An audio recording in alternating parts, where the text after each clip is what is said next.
Magandang araw po sa inyong lahat. Ang kwentong inyong mapapakinggan ay tungkol kay Father Elias na isang pari na tinalikuran ang pagiging manunugis dahil sa isang mapait na nakaraan. Umalis siya sa kanilang baryo at namuhay ng tahimik sa ibang lugar. Inakala niya na natakasan niya na ang lahat, ngunit isang hindi inaasahang tao na mula sa kanyang nakaraan ang muling nagpakita sa kanya. Nang malaman niya na muling sinasalakay ng isang aswang ang kanilang baryo, ay naging matigas ang kanyang pagtanggi na makialam sa problemang yon. Ngunit ano ang bagay na malalaman ni Father Elias para magdalawang isip siya sa desisyon niyang bumalik sa pagiging isang manunugis? At ano ang lihim na kanilang matutuklasan sa totoong dahilan ng pagbabalik ng lagim sa kanilang baryo? Ngunit bago po ang lahat, mga idol, huwag po nating kalimutang mag-like at mag-subscribe at i-hit ang notification bell sa aking YouTube channel na The Voice Addict at Apong Isaac para sa mas marami pang makapigil hininga na kwentong aswang at katatakutan mula sa mundo ng kababalaghan. Umpisahan na po natin ang kwento. Father Elias! Father Elias! May bisita po kayo. Naroon po siya sa sala dito sa kumbento. Boyet, ikaw talaga. Hindi ba ilang beses ko nang sinabi sa'yo na kapag nakikita mo ako nagdadasal, ay huwag mo akong aabalahin? Ilang beses ko bang dapat na ipaalala yan sa'yo? Alam ko naman po yun, Father eh. Opo, paulit-ulit niyo na po akong sinabihan na kapag nagdadasal kayo, ay huwag kayong kakausapin o gagambalain kahit may sunog pa o kaya lindol. Pero yung taong naghahanap po sa inyo, Father, parang mas matindi pa po siya sa sunog at lindol eh. Nang sabihin ko po sa kanya na hindi po kayo maaaring kausapin, aba nagwala po. Tapos nagbantang manggugulo kapag hindi po kagad kita naiharap sa kanya. Teka, sandali nga lang. Ano ba sinasabi mo? Sino ba naghahanap sa akin at natataranta ka ng ganyan? Ang totoo po niyan eh. Ngayon ko lang po siya nakita, Father. Basta isa pong matandang lalaki. Crispin daw po ang pangalan niya. Crispin? Si Mang Crispin? Kilala niyo po ba siya, Father? Dito ka lang muna sa kwarto ko, Boyet. Huwag kang lalabas hanggat hindi ko sinasabi sa'yo. Po, pero Father, naglalaro po kami ng mga kalaro ko sa labas ng tumbang preso eh. 14 anyos ka na pero naglalaro ka pa ng larong pambata? Pambihira ka. Saka 6:00 na, kaya tama na ang paglalaro. Dito ka lang muna. Ikaw na magtapos ng dinadasal ko. Paano po kapag natapos ko na po ang dinadasal niyo, Father? Pwede na po ba akong lumabas at makipaglaro? Hindi, Boyet. Ulitin mo ang dasal hanggang sa balikan kita dito. Sige na. Simulan mo na ang pagdadasal, Boyet. Father naman eh. Minsan hindi ko rin maintindihan ng trip niyo sa buhay eh. Boyet, sundin mo na lang ang sinasabi ko at huwag ka ng maraming tanong. Sige na. Kailangan ko nang harapin ang aking bisita. Dito ka lang, Boyet, ha? Huwag kang lalabas dahil magagalit talaga ako sa'yo. Opo, Father. Takot ko lang po sa inyo. Matapos yun, ay lumabas na si Father Elias sa kanyang silid. Iniwanan niya roon si Boyet at isinara niya ang pinto. Habang pababa siya sa sala ng kumbento, ay bigla siyang nilukob ng pagtataka at kaba. Isang Crispin lamang ang kilala ni Father Elias at yun ay si Mang Crispin na isang kilalang albularyo sa baryo kung saan siya isinilang at lumaki. Ang baryong matagal niya nang kinalimutan dahil sa masalimuot na pangyayaring naranasan niya roon. Mahigit 10 taon ng pare si Father Elias sa lugar kung saan siya kasalukuyang naninirahan. Doon ay tahimik ang kanyang buhay at iginagalang siya ng lahat. Ramdam niya ang pagmamahal ng mga tao sa kanya. At yun ay dahil sa pagpapakita niya rin ng pagmamahal sa lahat.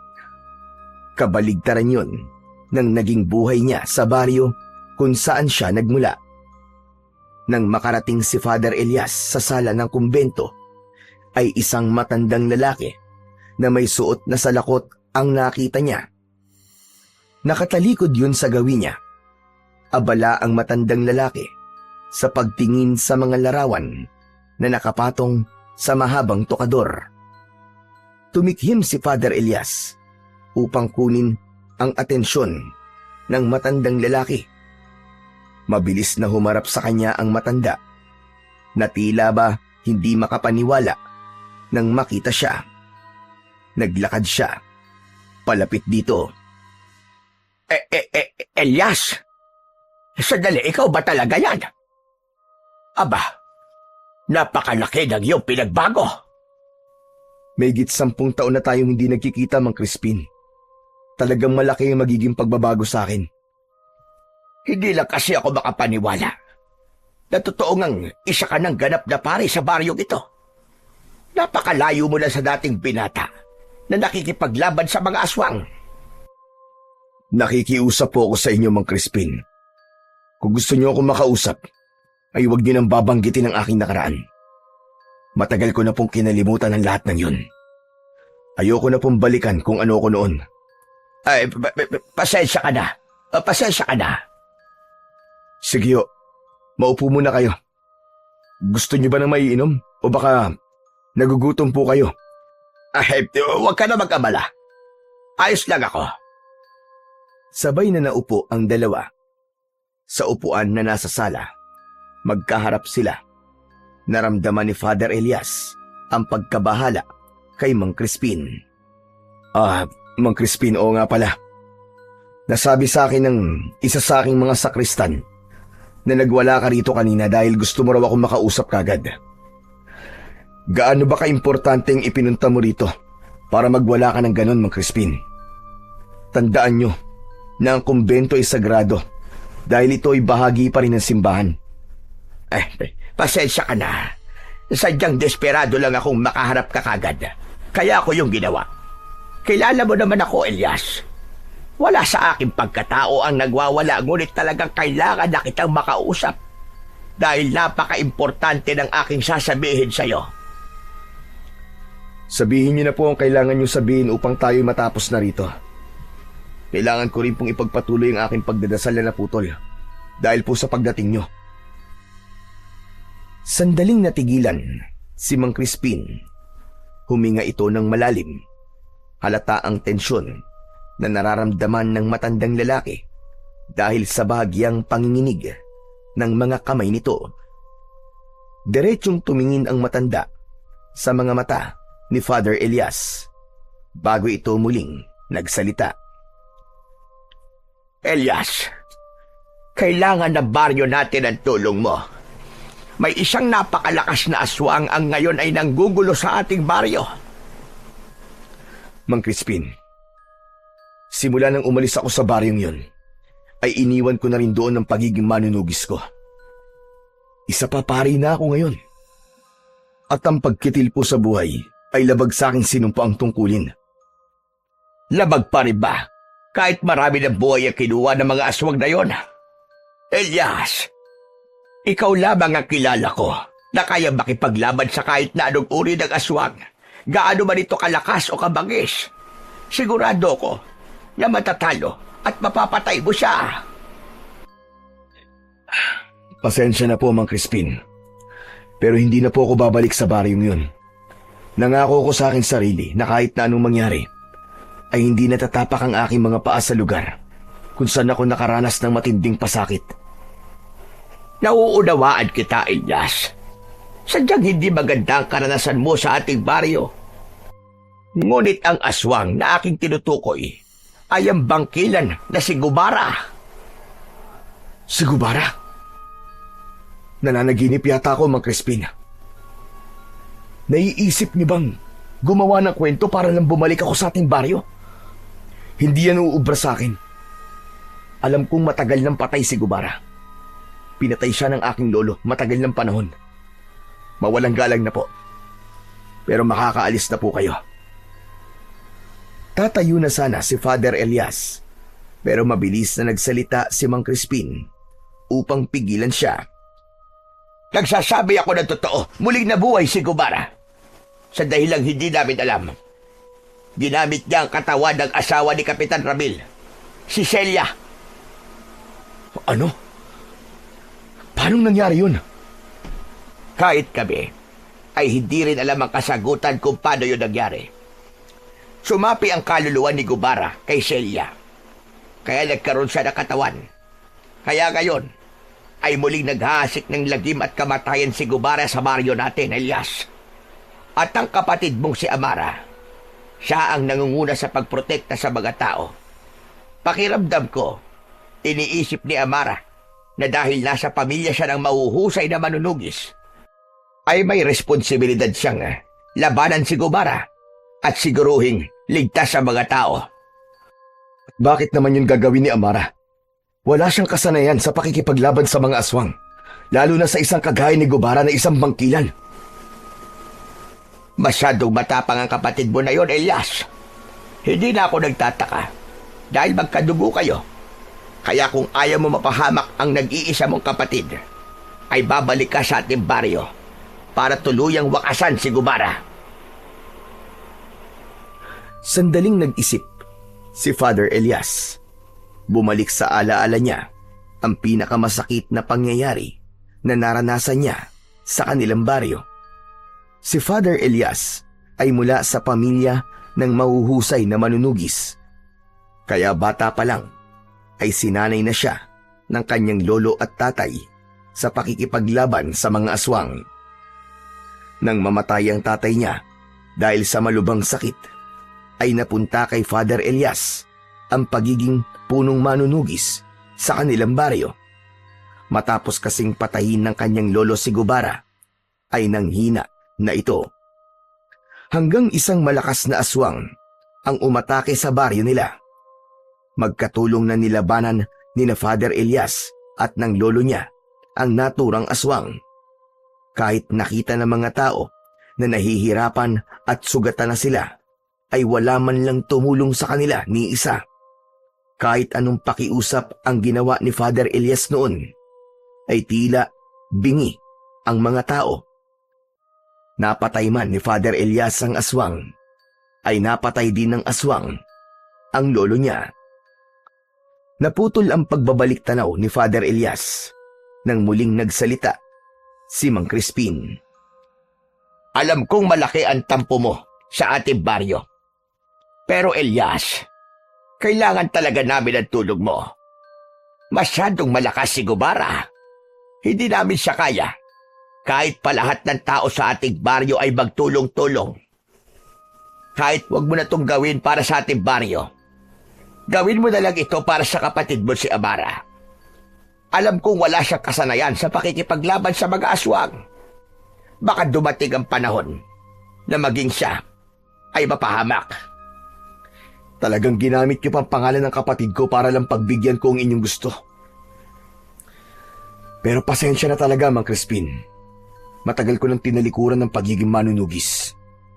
Nakatuon na ako ngayon sa paglilingkod sa Panginoon. Kaya sige na, Mang Crispin.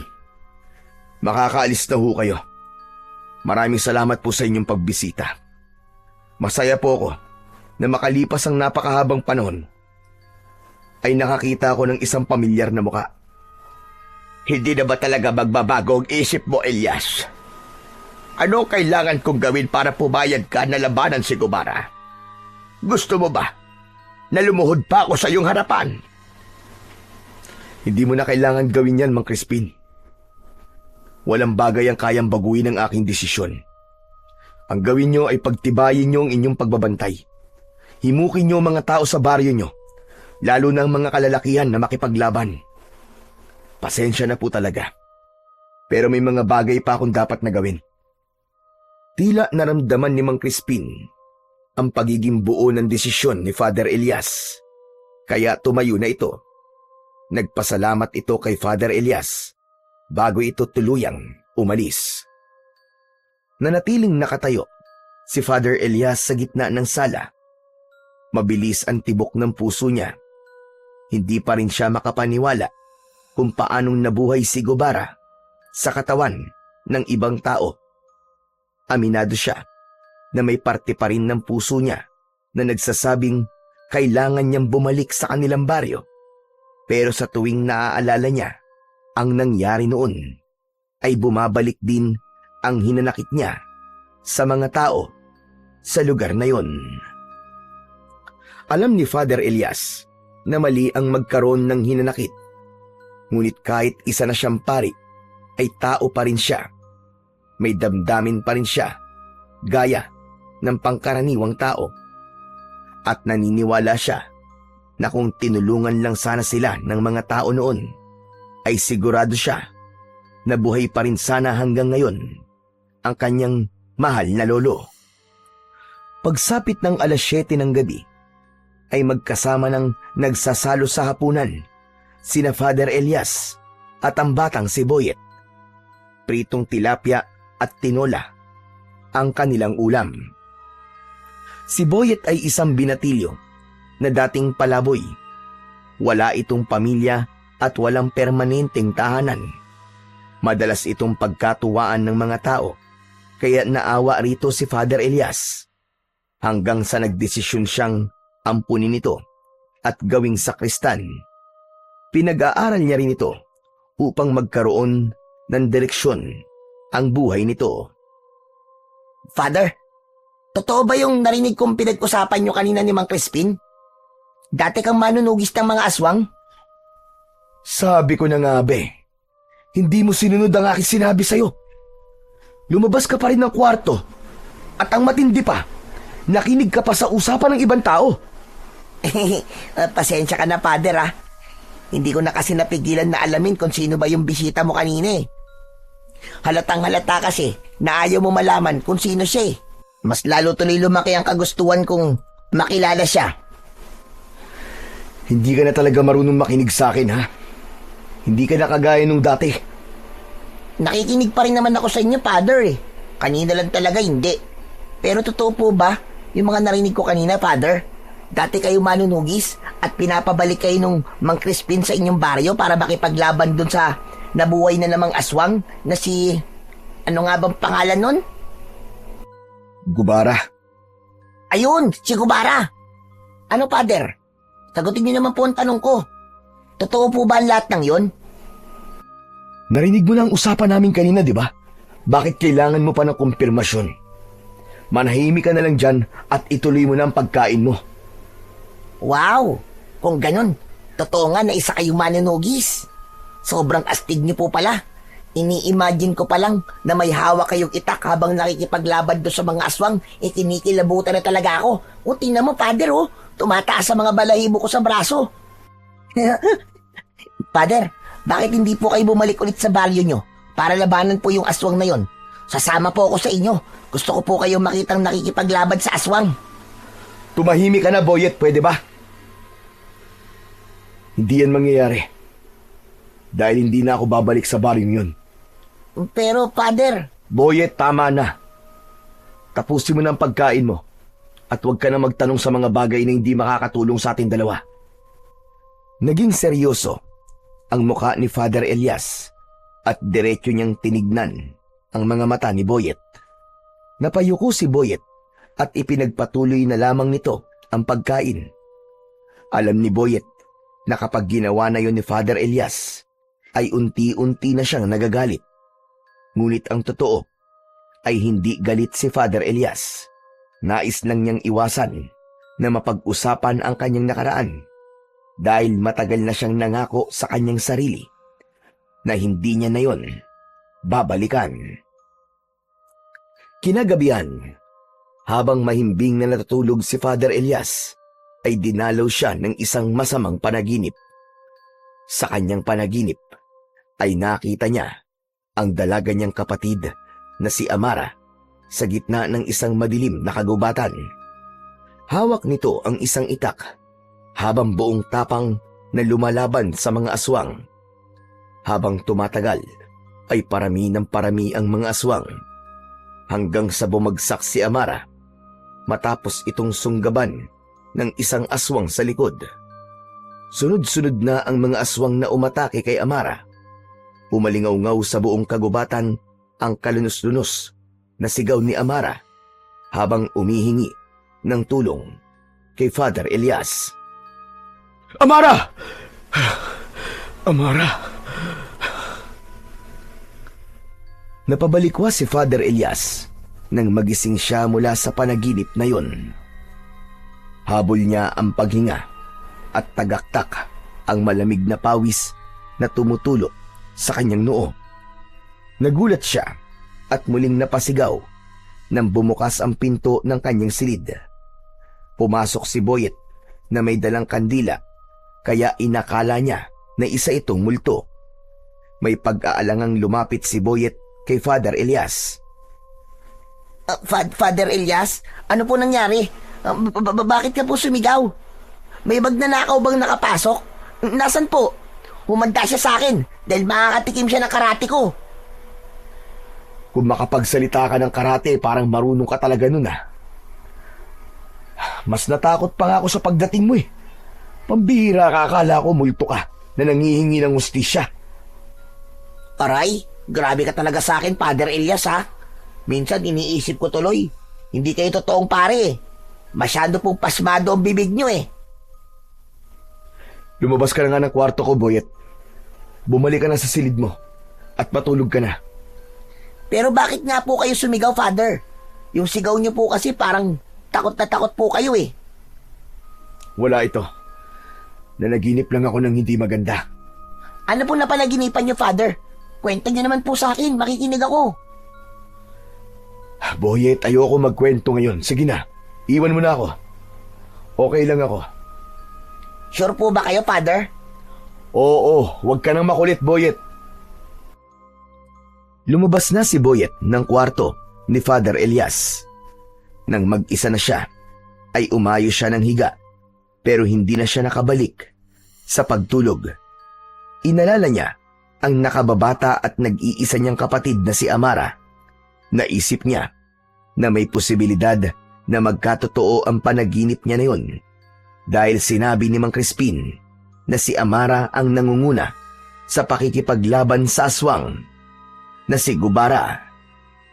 Kinabukasan ng umaga, nakatayo si Father Elias sa harapan ng mga tao sa loob ng simbahan. Nagtungo siya sa gitna at sinimulan niya ang kanyang homily. Mga kapatid, pakinggan natin ang sinasabi sa sulat ni San Pablo sa mga taga-Efeso. Kabanata 4, talata 31 hanggang 32. Alisin niyo ang lahat ng galit, puot at panlilibak at lahat ng masasamang hangarin. Sa halip, maging mabait kayo sa isa't isa. Mahabagin, mapagpatawad, gaya ng pagpapatawad sa inyo ng Diyos sa pamamagitan ni Kristo. Mga kapatid, ang galit ay parang binhi. Kapag ito ay itinanim at hinayaan nating lumago, magbubunga ito ng hinanakit at pagkawasak. Ngunit kung ang itinanim natin ay pangunawa, pagmamahal at pagpapatawad, magbubunga ito ng kapayapaan at pagkakaisa. Mga kapatid, huwag nating hayaang mabulok ang ating mga puso sa puot dahil walang kabutihang naidudulot ito. Ang Diyos ay hindi nagtatanim ng galit, kundi ng pag-ibig. At yun ang dapat nating tularan. Matapos sabihin ni Father Elias ang kanyang homily, ay bahagya siyang natahimik. Bumigat ang kanyang dibdib at tila sumaksak ang sarili niyang mga salita sa kanyang isipan. Naalala niya ang gabing nakipaglaban sila ng kanyang lolo laban sa mga aswang, at kahit nakita ng mga tao na kailangan nila ng tulong, ay walang tumulong sa kanila. Hindi sinasadyang nahagip ng mata niya si Mang Crispin na nasa huliang hanay ng upuan. Matiim yung nakatingin sa kanya na para bang alam nito na tinamaan siya sa kanyang mga sinabi. Matapos ang misa ni Father Elias, ay isa-isa nang umalis ang mga tao. Nasanay na siya na hindi siya umaalis sa unahan. Hanggang sa wala ng tao ang nasa loob ng simbahan. Halos lahat ng mga tao ay umalis na, maliban kay Mang Crispin na nakaupo pa rin. Tumalikod na si Father Elias para magtungo sa kumbento, pero hinabol siya ni Mang Crispin at naabutan siya nito sa sala ng kumbento. Humarang si Mang Crispin sa harapan ni Father Elias. Mang Crispin, ano bang ginagawa niyo rito? Akala ko ba umalis na kayo? Bakit hindi pa kayo bumabalik sa baryo niyo? Baryo natin, Elias. Baryo natin. Kahit matagal ka nang wala roon, ay hindi mo maaalis ang katotohanan na doon kay pinanganak. At parte ka pa rin ng lugar na yon. Ayoko na pong makipagtalo sa inyo, Mang Crispin. Kung yan po ang gusto niyong isipin ay bahala po kayo. May mga kailangan pa po akong gawin. Pasensya na po kung hindi ko kayo mahaharap ngayon. Yung homily mo kanina, yung tungkol sa pagtatanim ng galit, naramdaman kong tinamaan ka doon. Sa bibig mo na mismo ng galing, Elias. Mali ang magtanim ng galit. Sana'y maunawaan mo na kaya hindi kayo natulungan ng mga tao ng lolo mo noong mga panahong yon. Dahil lubang takot sila. Bukod doon, wala silang alam sa pakikipaglaban sa mga aswang. Tumiim ang bagang ni Father Elias. Nag-init ang kanyang mga mata. Ginawa niya ang lahat upang pigilan ang pagpatak ng kanyang mga luha. Hindi na lang siya nagsalita dahil alam na alam niyang hindi magagandang salita ang lalabas sa kanyang bibig. Inisip niya na siya ay isang pari at alagad ng Diyos at katatapos lang niya sa kanyang misa. Nang hindi na nagsalita si Father Elias, ay tumalikod na lamang si Mang Crispin. Nakakailang hakbang pa lamang si Mang Crispin nang bumalik sa alaala ni Father Elias ang napanaginipan niya kagabi. Ang totoo, hindi na siya nakatulog simula nang magising siya sa panaginip niyang yun. Mang Crispin, sandali lang po. Huminto si Mang Crispin at muli itong lumapit kay Father Elias. Bakit, Elias? Nagbago na ba ang isip mo? Sasama ka na ba sa akin pabalik sa baryo natin? Mang Crispin, totoo ba ang sinabi mo na nangunguna si Amara sa pakikipaglaban kay Gubara? Totoo yun. Totoo ang sinabi ko sa'yo. Kahit ako'y nagulat ng pangunahan ni Amara ang pakikipaglaban kay Gubara. Nasabi ko na sa'yo ang maaaring dahilan niya. Bakit mo nga pala naitanong yan bigla? Ang totoo po kasi niyan, napanaginipan ko po si Amara kagabi. Nakikipaglaban po siya sa mga aswang tapos pinatay siya ng mga aswang. Mang Crispin, natatakot ako sa maaaring mangyari sa kapatid ko sa ginagawa niya. Kaya nga kailangan mo sumama sa akin, Elias. Kailangan mong tulungan ang kapatid mo. Nakikiusap ako sa iyo. Sandaling nag-isip si Father Elias. Si Amara na lamang ang nag-iisang kadugo niya. Kahit natiis niya na wag itong makita ng ilang taon, ay mahalaga pa rin sa kanya ang kapatid niya. Sige po. Sasama na po ako sa inyo. Pero kailangan niyo akong bigyan ng ilang araw dahil kailangan kong makahanap ng pari na pansamantalang papalit sa akin dito. Hindi po ako maaaring umalis dito ng basta na lamang. Salamat. Salamat, Elias. Hindi mo alam kung gaano ako kasaya sa desisyon mo na yan. Huwag ka mag-alala. Dahil hihintayin kita. Sabay tayong babalik sa baryo natin at sigurado ko na ikaw ang tatapos sa kasamaan ni Gubara. Gaya ng ginawa ng iyong lolo noon.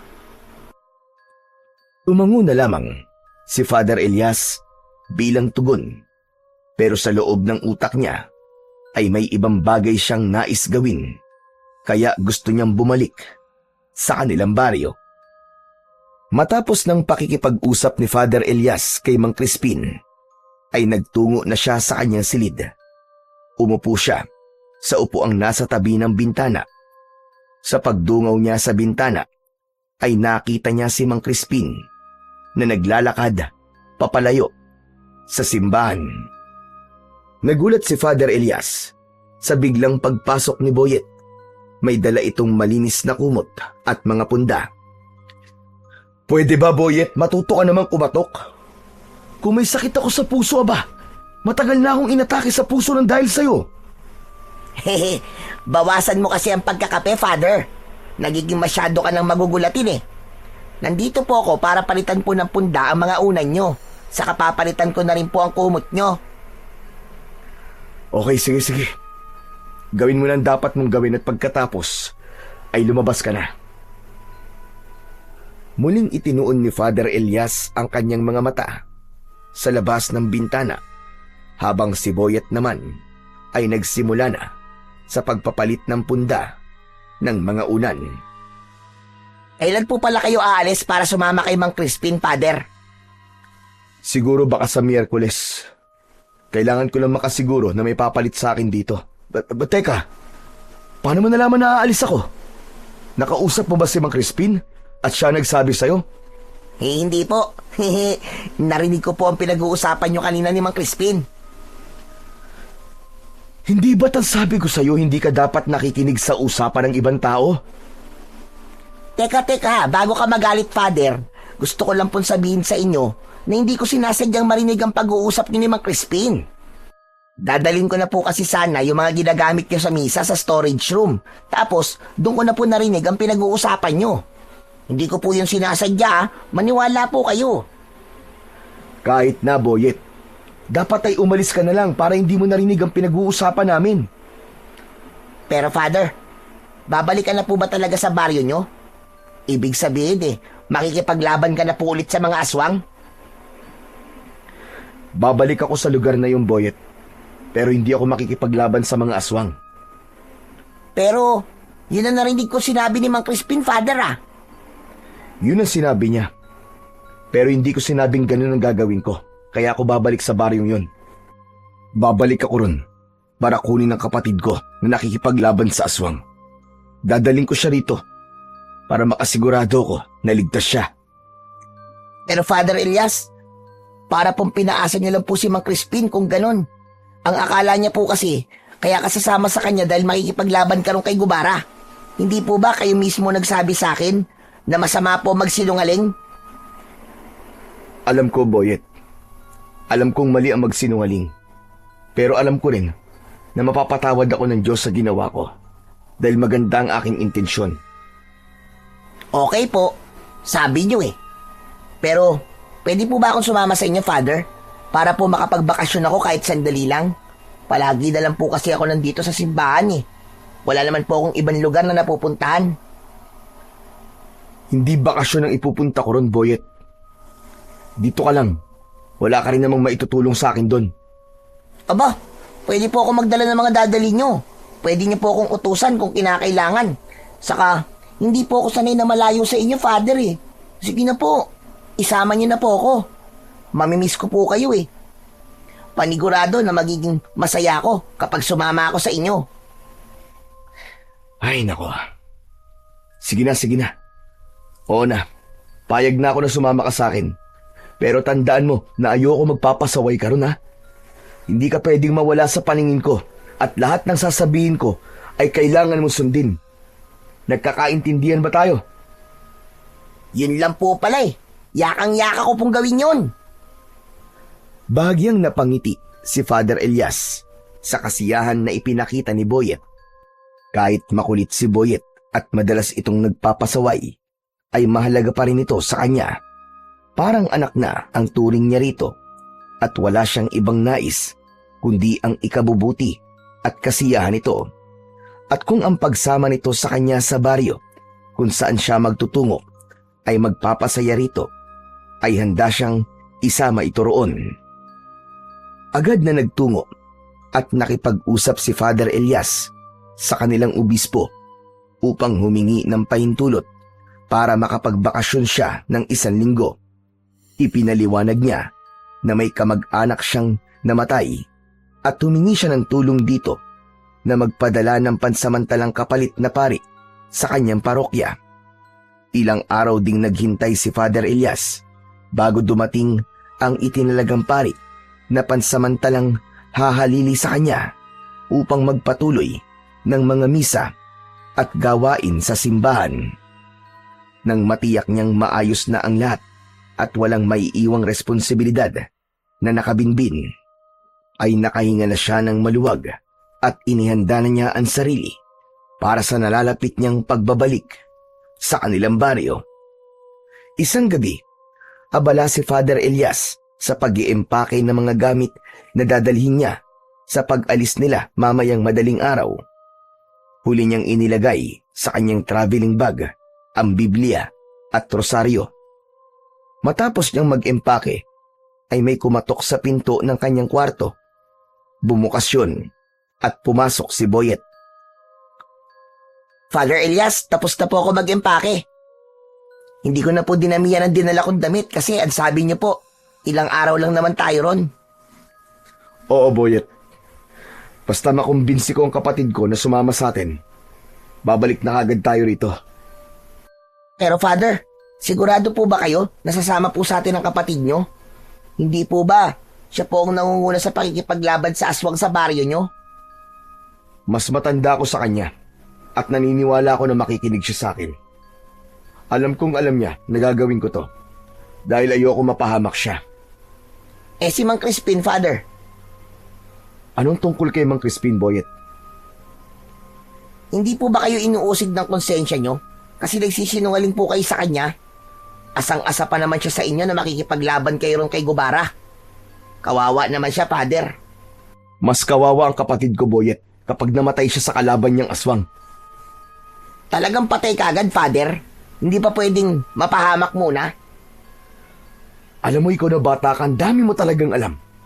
Sige na, matulog ka na. At maaga pa tayong aalis mamayang madaling araw. Kapag ikaw hindi nagising, iiwan talaga kita. Grabe ka talaga, Father. Matutulog na nga po ako eh. Huwag niyo po akong iiwan, ha? Nagmamadaling umalis si Boyet para magtungo na sa kwarto nito. Nang mag-isa na muli si Father Elias, ay siniguro niya na wala na siyang nakalimutang ilagay sa kanyang bag bago siya natulog. Pagsapit ng madaling araw, ay lumabas na ng kumbento sina Father Elias at Boyet. Bit-bit nila ang kani-kanilang bag. Sinalubong sila ni Mang Crispin sa labas ng simbahan. Mula roon ay sumakay sila ng tricycle na nagatid sa kanila sa istasyon ng bus. Sumakay sila ng bus at nang napuno na yon ng pasahero, ay umandar na yon. Magkatabi sina Father Elias at Mang Crispin habang si Boyet ay nasa kanilang likuran. Habang nakamasid si Father Elias sa labas ng bintana, ay naririnig niya ang boses ni Mang Crispin. Sa totoo lang, suntok sa buwan ang pagpunta ko sa inyo, Elias. Hindi ako sigurado kung sasama ka sa akin o hindi. Kaya napakasaya ko ngayon dahil kasama na kitang babalik sa ating baryo. Hindi mo alam kung gaano kalaki ang tulong na magagawa mo sa aming lahat. Lalo na't ikaw lamang ang kilala kong may kakayahan na makipaglaban sa kagaya ni Gubara. Maging ako, Mang Crispin, ay hindi makapaniwala na sasama ako sa inyo. Ngunit huwag niyong isipin na ito ay gagawin ko para sa mga tao sa baryong yun. Ayoko lang may mangyaring masama sa aking kapatid na si Amara. Siya na lamang ang natitira kong kadugo. At para sa isang babae, ay hindi siya ang dapat nangunguna sa pakikipaglaban kay Gubara. Ang bagay na yun ay gawain ng isang lalaki. Sadyang nasa dugo ni Amara ang pagiging manunugis. Pinipigilan ko siya nung una. Pero matindi ang pagnanais niyang makipaglaban upang iligtas at protekta ng ating baryo. Hindi na nagsalita pa si Father Elias at ipinikit na niya ang kanyang mga mata upang hindi na siya kausapin pa ni Mang Crispin. Labis na ang konsensyang kanyang nararamdaman dahil puro kasinungalingan na ang lumalabas sa kanyang bibig. Hindi niya kasi kayang sabihin kay Mang Crispin na kaya siya babalik sa kanilang baryo ay upang kunin at ilayo roon ang kanyang nag-iisang kapatid. Makalipas ang napakahabang oras ng pagbiyahe, ay nakarating na sina Father Elias sa baryong iniwanan niya noon.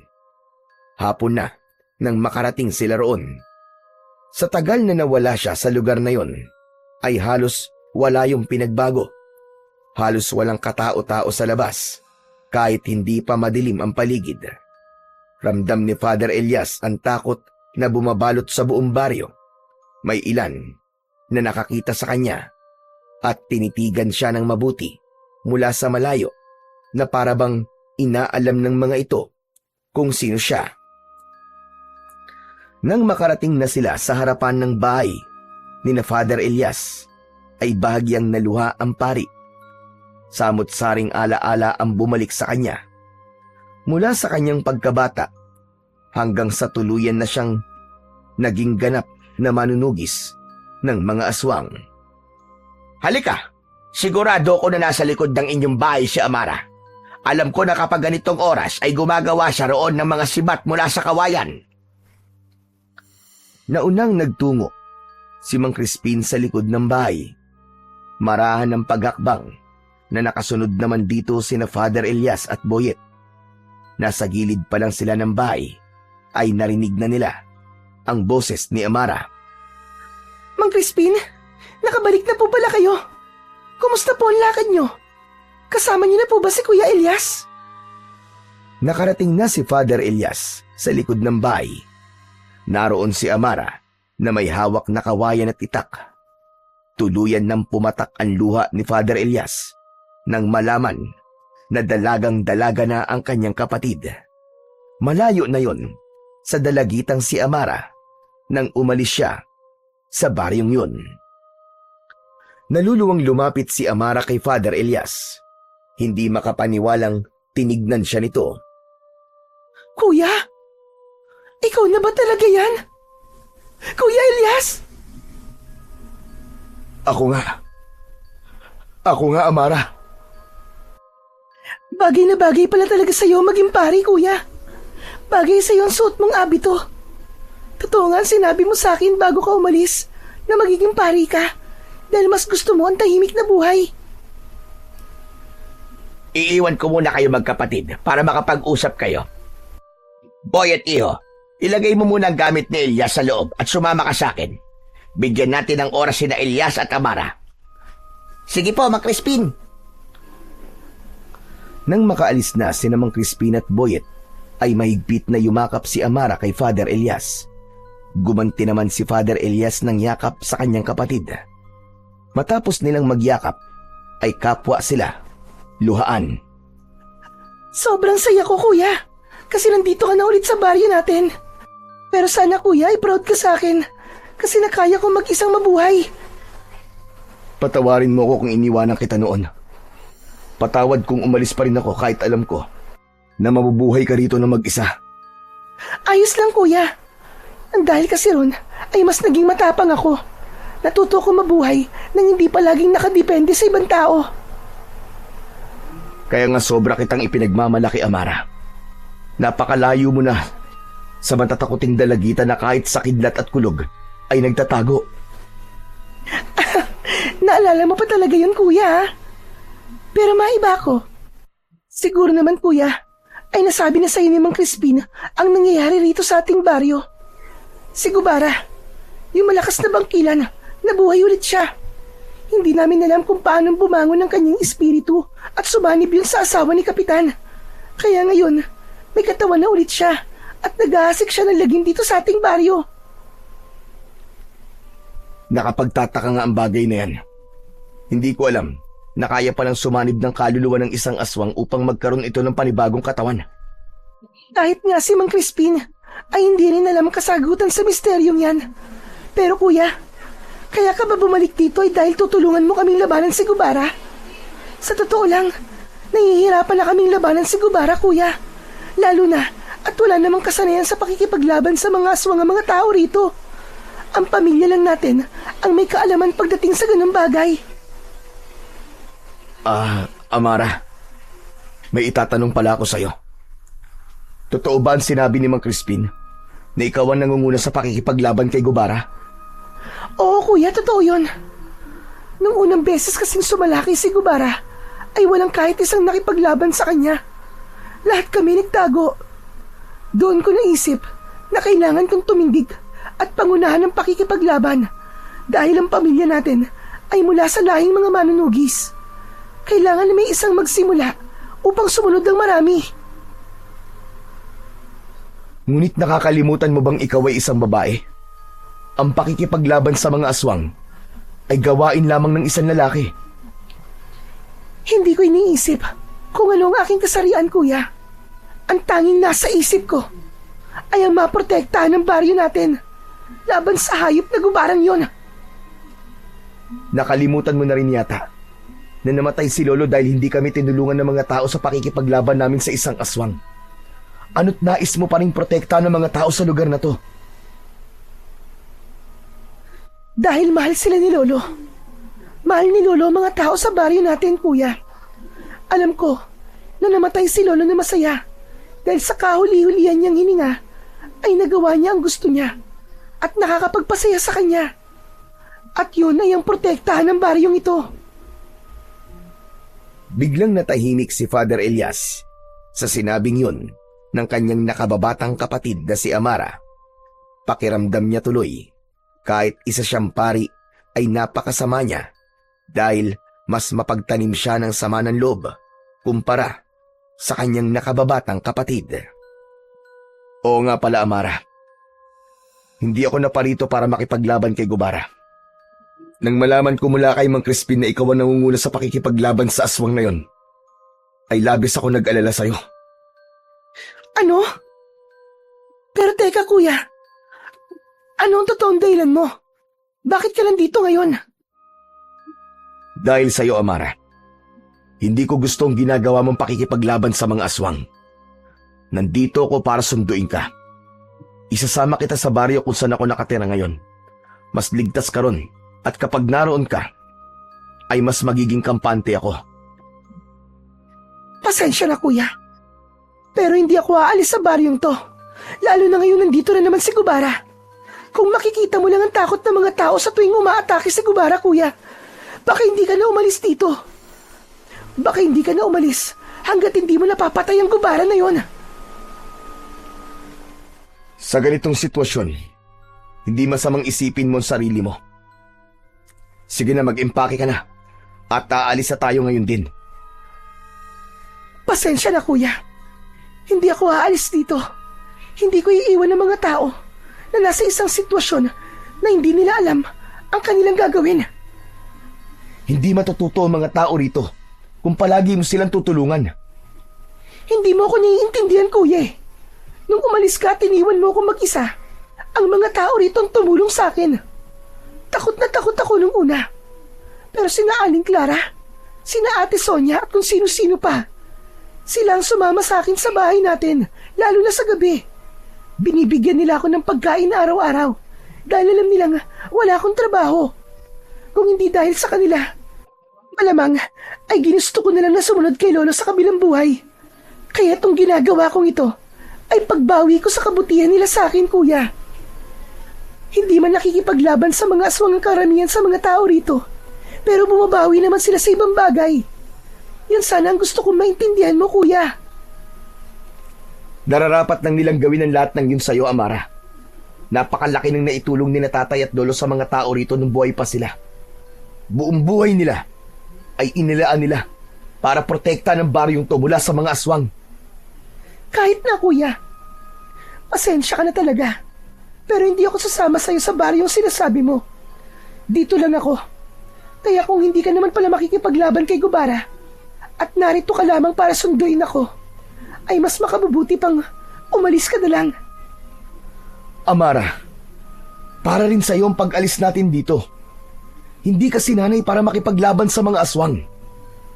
Natatakot ako na baka may kung anong mangyari sa'yo kapag itinuloy mo ang ginagawa mo na yan. Kaya bilang nakatatandang kapatid mo, bilang kuya mo, inuutusan kitang sumama sa akin sa pag-alis ko. Pasensya na talaga, kuya. Pero buo na ang pasya ko. Dito lang ako. Poprotektahan ko ang mga tao rito mula kay Gubara. Hanggang mapatay ko na siya at bumalik na ang kapayapaan dito. Kung ganun, hindi ako aalis dito hanggat hindi ka sumasama sa akin. Mas maganda yun, kuya. Panigurado na habang buhay ka nang maninirahan dito. Dahil sa sinabi mo na yan. Nagtama ang mga mata ni na Father Elias at Amara. Nakita ni Father Elias na seryoso si Amara at tila ipinaramdam nito na wala itong dahilan para lisanin ang lugar na yon. Ngunit nangako si Father Elias sa kanyang sarili na hindi siya aalis sa baryong yun nang hindi niya kasama ang kanyang nag-iisang kapatid. Matapos kausapin ni Father Elias si Amara, ay pumasok na siya sa kanilang bahay. Ang plano niya ay magpahinga na sapagkat naramdaman niya ang pagod mula sa napakahabang biyahe nila kanina. Napansin niya na halos walang nagbago sa kanilang bahay. Nakasabit pa rin sa isang parte ng dingding ang mga litrato nila ni Amara kasama ang kanilang ama at lolo. Nakangiti silang lahat doon. Bakas sa mukha nila ang labis na kasiyahan. Ngunit para kay Father Elias, ang kasiyahang yun ay hindi na niya mararamdaman dahil wala na ang kanyang ama at lolo. Maya-maya pa ay dumating ang batang si Boyet. Agad itong lumapit sa kanya. Grabe si Mang Crispin. Alam naman niyang pagod ako sa biyahe. Nilakad niya ako ng nilakad dito sa baryo. Wala naman akong nakitang kakaiba, Father. Parang ganito rin sa baryo natin eh. Ay teka, nakausap niyo na po ba si Ate Amara? Pumayag na po ba siyang sumama sa atin? Hindi ko pa siya napapapayag, Boyet. Masyado siyang matigas. Ayaw niya makinig sa akin. Talagang gusto niyang gayahin sina tatay at lolo. Naprotektahan ng baryong to laban sa mga aswang hanggang sa huli nilang hininga. Nako, problema po yan, Father. Ibig po ba sabihin eh, hindi kaagad tayo aalis dito? Ganun na nga, Boyet. Kailangan ko mapapayag ang kapatid ko sa gusto kong mangyari. Sinabi ko na sa kanya na hindi ako aalis hanggang sa hindi siya sumasama sa atin. Yes, ayos! Anong yes ayos ang sinasabi mo dyan, ha? Bakit parang masaya ka pa yata? Ay, sorry, Father. Pero di ba, ang sabi ko po sa inyo, ay gusto ko po magbakasyon. Kung hindi agad tayo aalis dito, ibig sabihin, ay matagal din akong ligtas sa mga gawain sa simbahan. Bakit, Boyet? Nagsasawa ka na ba sa mga ginagawa mo sa simbahan, ha? Hindi naman po. Pero simula po kasi ng ampun ninyo ko, ay wala na akong ginawa kundi ang maglingkod sa simbahan at gawin ang mga dapat kong gawin doon. Hindi sa nagsasawa po ako, pero tao lang po tayo, Father. Kailangan din po natin ng pahinga kahit sandali sa mga bagay na nakasanayan nating gawin, hindi po ba? Pakiramdam ni Father Elias ay pinapatamaan siya ni Boyet sa mga sinabi nito kahit hindi yun ang intensyon nito. Aminado siya na simula nang naging pari siya ay inilaan na niya ang kanyang sarili sa paglilingkod sa Panginoon at tuluyan niya ng tinalikuran ang pagiging manunugis. Ngunit kahit ano pa ang sabihin ni Boyet o ng ibang mga tao, para sa kanya ay wala na siyang dahilan para bumalik sa pakikipaglaban sa mga aswang. Kinagabihan, naghanda si Amara ng masarap na hapunan. Nagprito ito ng galunggong at nagluto din ito ng ginisang munggo. Naging magana ang pagkain ni na Father Elias at Boyet. Ang galing mo palang magluto, Ate Amara. Napakalayo ng luto mo sa luto ni Father Elias. Bakit? Ano bang klaseng luto ang ginagawa ni Kuya? Nako, ayoko na lang magsalita at baka masaktan pa si Father Elias eh.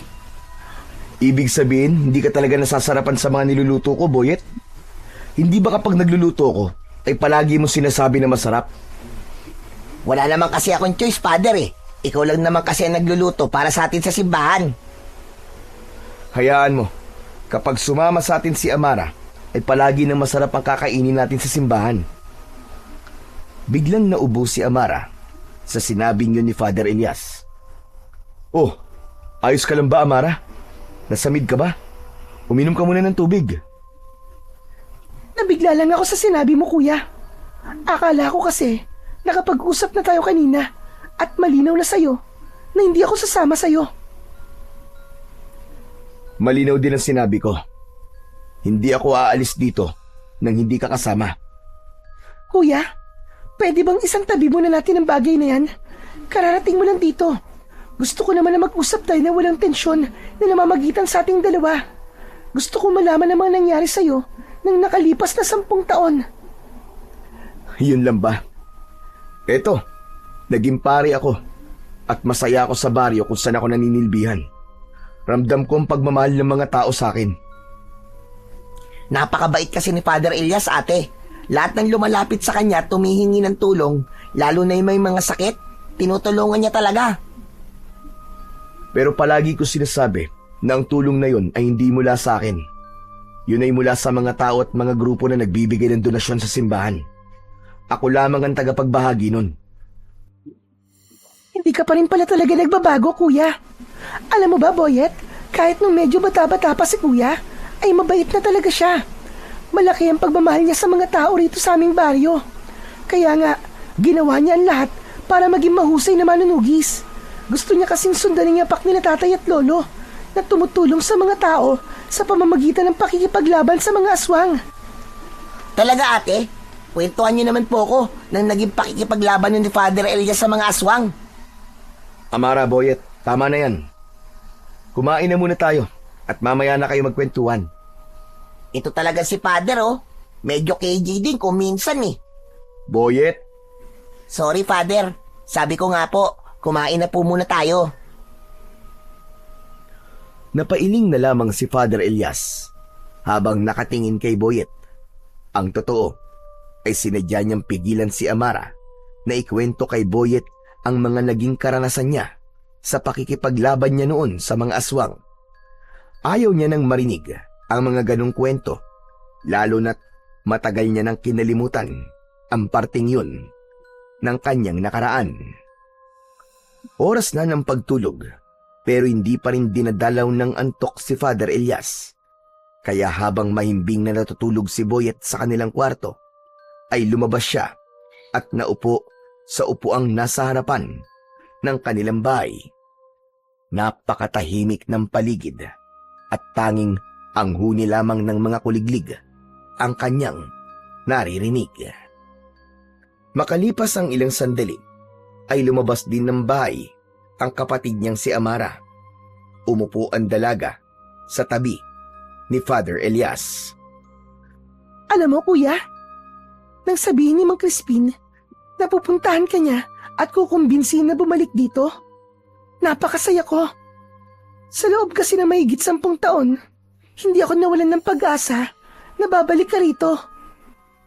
Pasensya ka na, Amara, kung hindi man lang kita dinadalaw dito. Alam mo naman kung ano ang aking dahilan. Pero walang araw at gabi na hindi kita isinama sa aking panalangin. Palagi kong ipinagdadasal na sana ay maayos ka sa araw-araw at palagi kanyang protektahan. Maraming salamat, kuya. Mukhang dinidinig ng Diyos ang mga dasal mo kasi hanggang ngayon ay buhay pa ako. Ngunit gusto kong sabihin sa'yo na minsan hindi sapat ang pagdarasal lang. Hindi pwedeng iasa natin palagi ang lahat sa ating Panginoon. Madalas ang mga nangyayari sa ating buhay ay bunga ng ating desisyon. Kaya alam ko na mas makabubuti kung titigil ka na sa pakikipaglaban sa mga aswang at sasama ka na sa akin. Pasensya ka na talaga, kuya. Pero kahit ilang beses mo akong pilitin, ay hindi talaga ako sasama sa'yo. Nasimulan ko na to, kaya kailangan ko itong tapusin. Isa pa, marami na ring napatay si Gubara simula na magbalik siya. Si Mang Kaloy, na matalik na kaibigan ni tatay, wala na siya. Pinatay siya ni Gubara, kuya. Pati na rin ang kababata mong sina Alex at Mario. Namatay din sila dahil kay Gubara. Magsasalita pa sana si Father Elias nang mapansin niya na biglang natigilan si Amara. Hinawakan ni Amara ang suot nitong agimat na nakasabit sa leeg nito at mariin itong pumikit. Sa pagmulat ng dalaga ay habol na nito ang paghinga. Bakit, Tamara? Ano nangyayari? Ayos ka lang ba? Si Gubara, kuya. Nandito na naman siya. Kailangan ko siyang harapin. Ano? Hindi. Dito ka lang. Hindi ka aalis, Amara. Ngunit hindi pinakinggan ni Amara si Father Elias. Nagmamadaling pumasok sa bahay si Amara at paglabas nito ay may dala na itong matalas na itak. Walang lingon-likod itong tumakbo, papalayo. Amara! Amara, bumalik ka rito! Amara!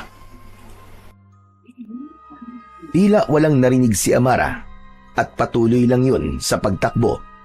Nagkaroon ng pagdadalawang isip si Father Elias kung susundan at tutulungan niya ang kanyang kapatid. Ngunit mas nanaig sa kanya ang desisyon niyang wag nang bumalik sa pakikipaglaban sa mga aswang.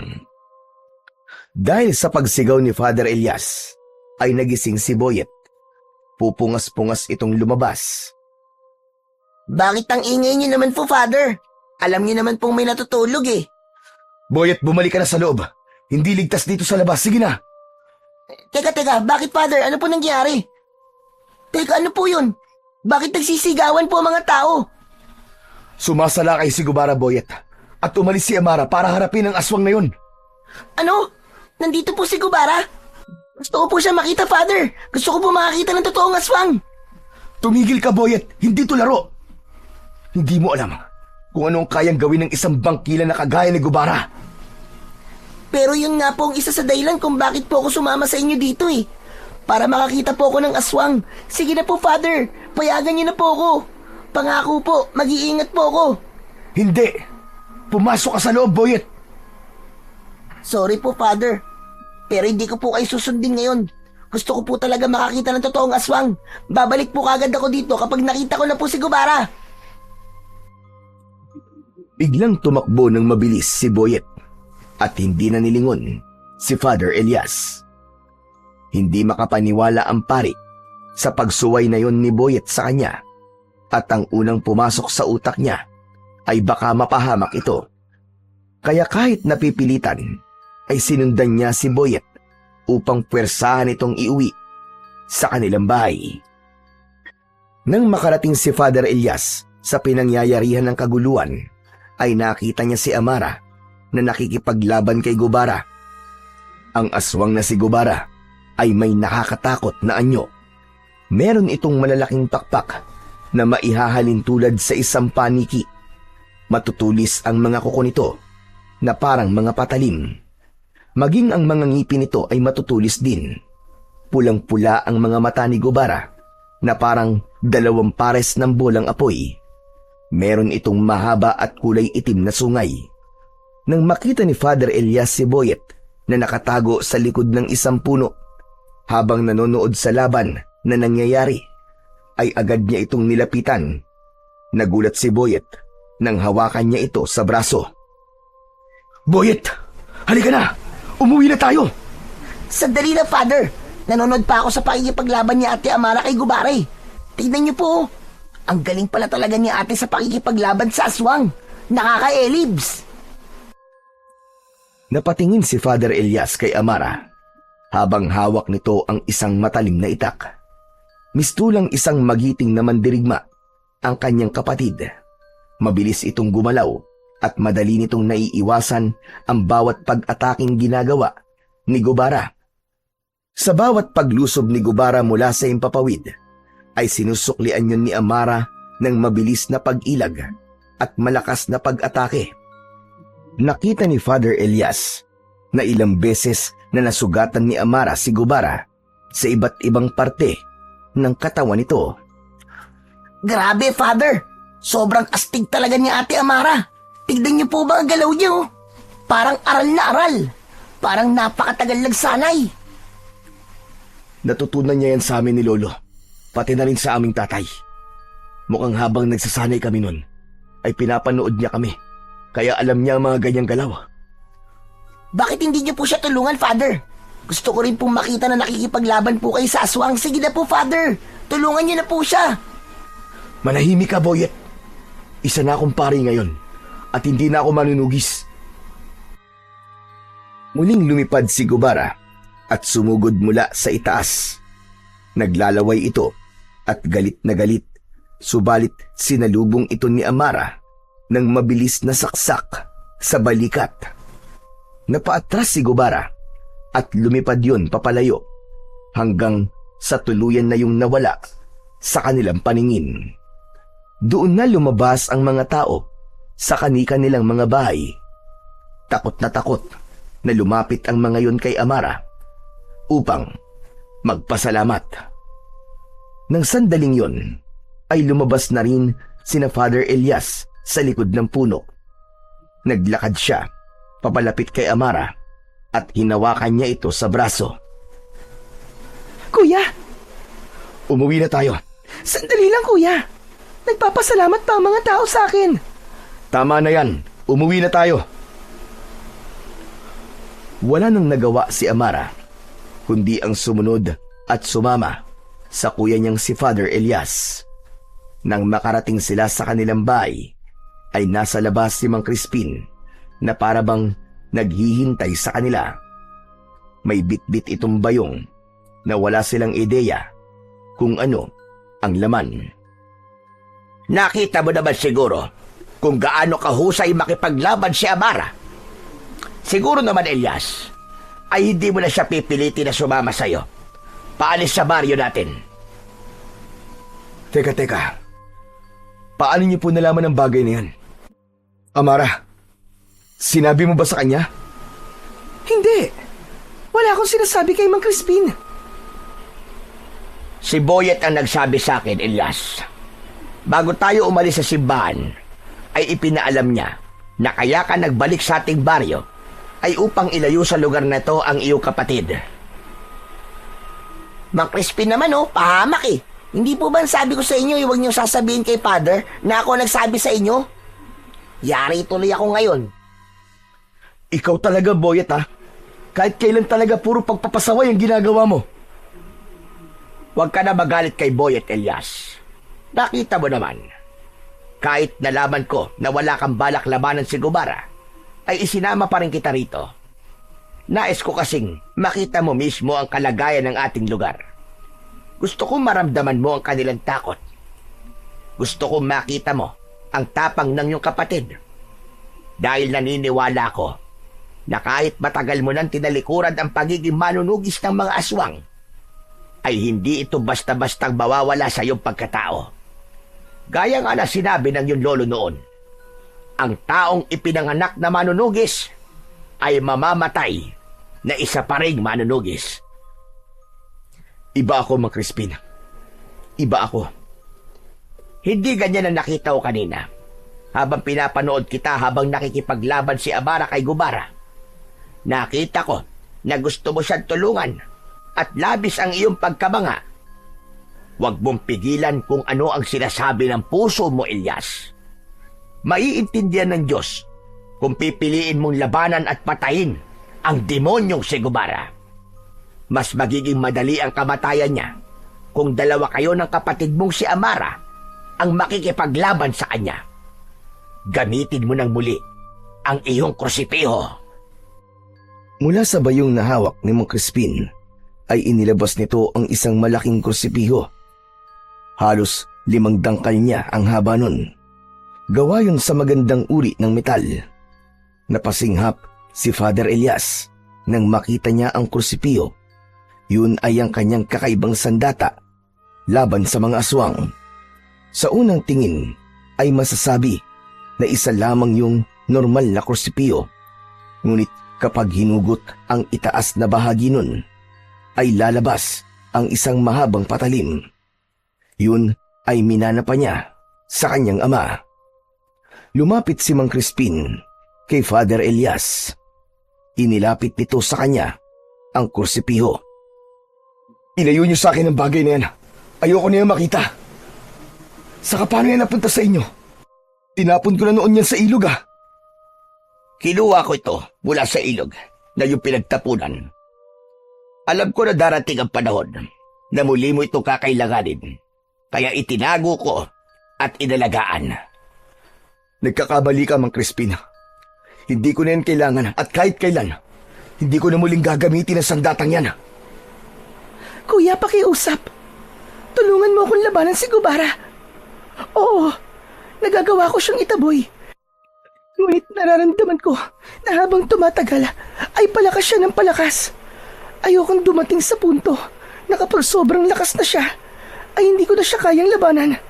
Kaya bago pa niya tuluyang makamit ang buo niyang lakas, ay dapat na natin siyang tapusin. Hindi, ayoko. Hindi niyo ako mapipilit na muling maging manunugis. Hindi ako bumalik dito para makipaglaban sa aswang. Nandito ako para sunduin ka, Amara. Nandito ako para ilayo ka sa panganib at sa lugar na to. Ngunit nagulat si Father Elias nang kunin ni Mang Crispin ang isa niyang kamay at ipinatong nito roon ang kursipiyo. Naramdaman niya ang lamig nun. Mabigat yun.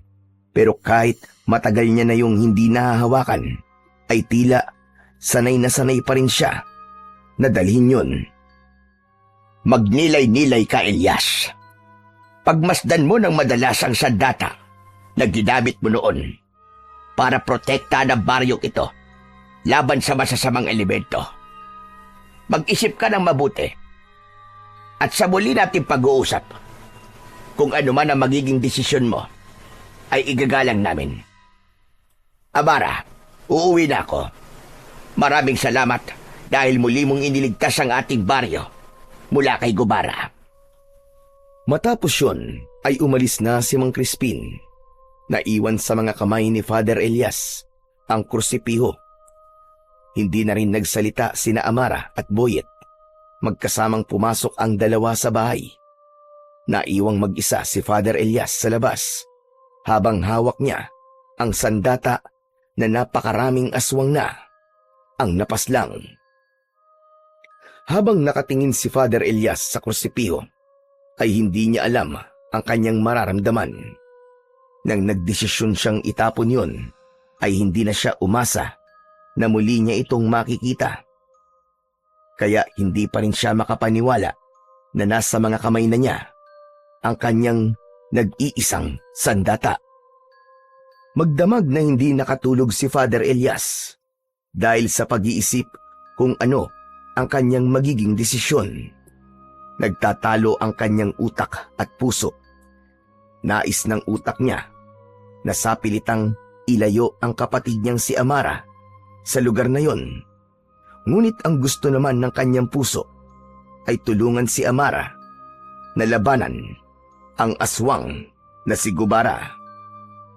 Nagulat na lamang siya nang makarinig ng sunod-sunod na pagtilaok ng manok sa labas ng kanilang bahay. Nang buksan niya ang bintana, ay nakita niya ang unti-unting pagsilip ng araw sa silangan.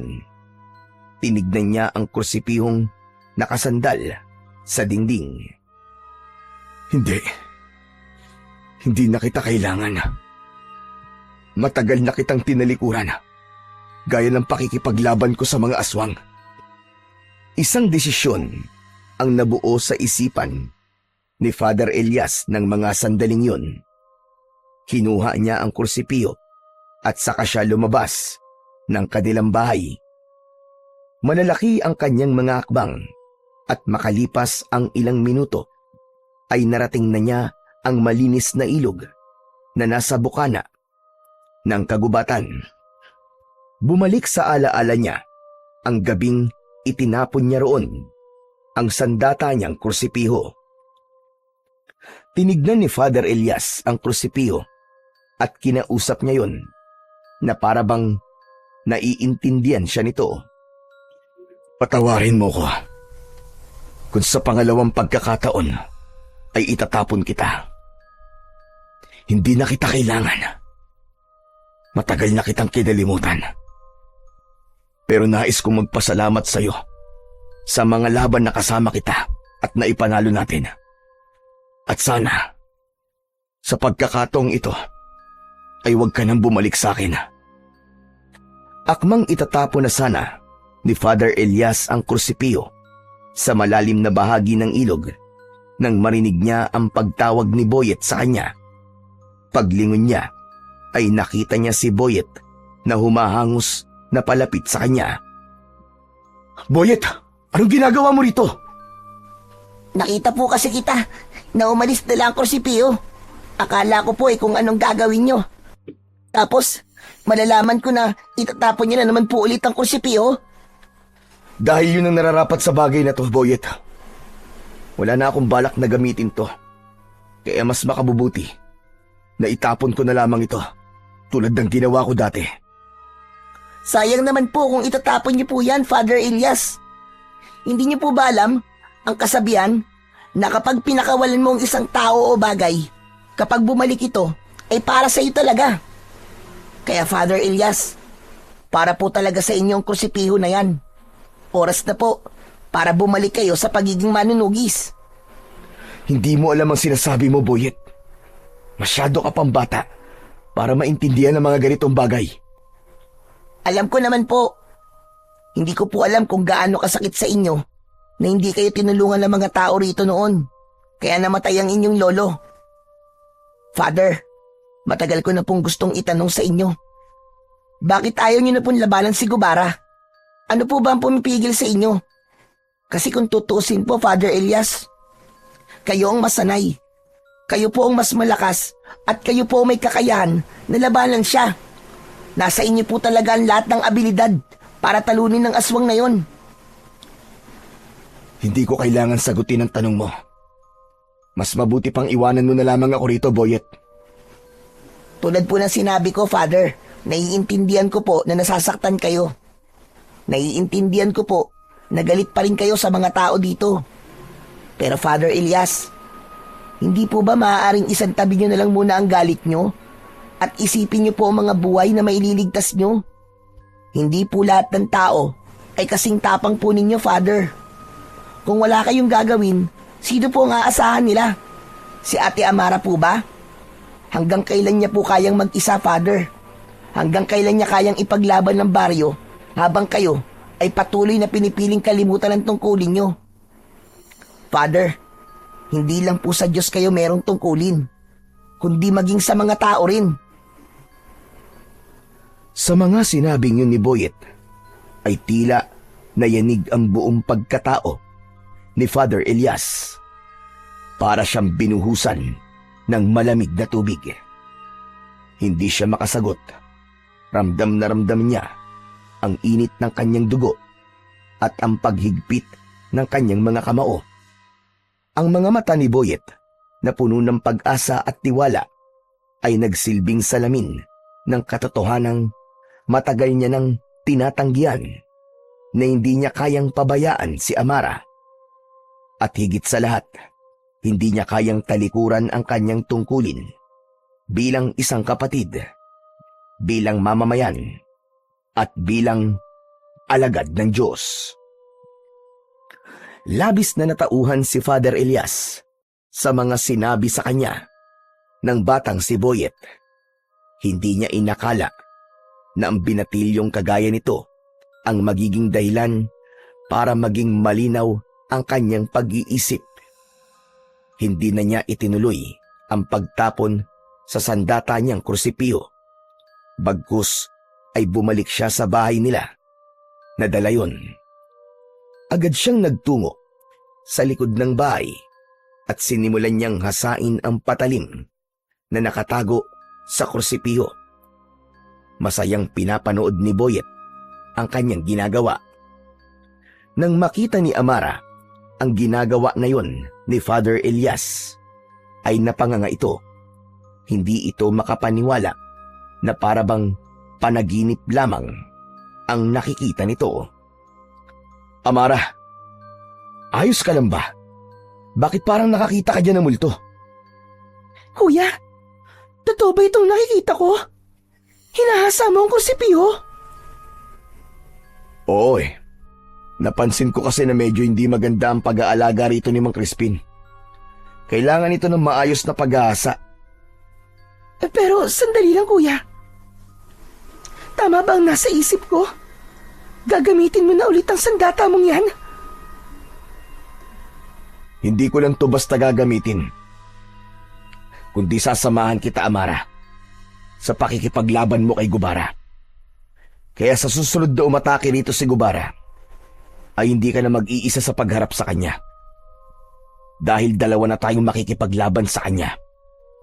Dalawa tayong papatay sa kanya, Amara. Ano? Totoo ba ito, kuya? Baka naman binibiro mo lang ako. Kilala mo ako, Amara.